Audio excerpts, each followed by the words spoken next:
J'ai été gymnaste de compétition à partir de 8 ans.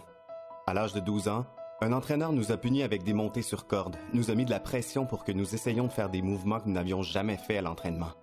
Il a toléré que les plus vieux nous remontent les culottes et nous humilient comme il le voulait. Tout ça pour faire de nous des meilleurs athlètes. Vraiment? Lors d'une compétition majeure à Los Angeles, je suis tombé des barres parallèles en essayant de réaliser un mouvement que je n'avais jamais tenté auparavant. J'avais peur de le faire et encore plus de le manquer.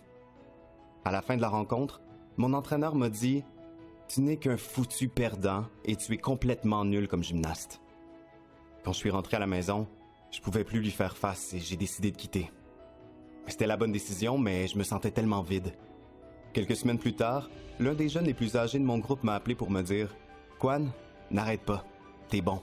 Et c'est un autre club. » J'y ai pensé et c'était vraiment difficile, mais j'ai tenté le coup. J'ai changé de club et, à ma grande surprise, je me suis retrouvé avec un entraîneur qui se souciait vraiment de moi. Pas pour gagner des compétitions, mais pour moi-même.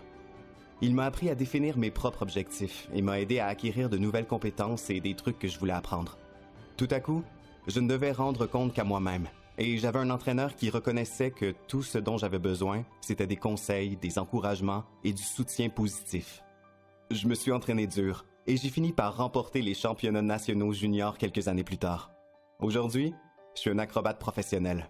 Je fais des trucs de fou dans un grand spectacle et j'adore ça.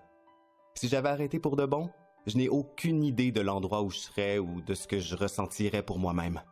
Un entraîneur extraordinaire a littéralement changé ma vie.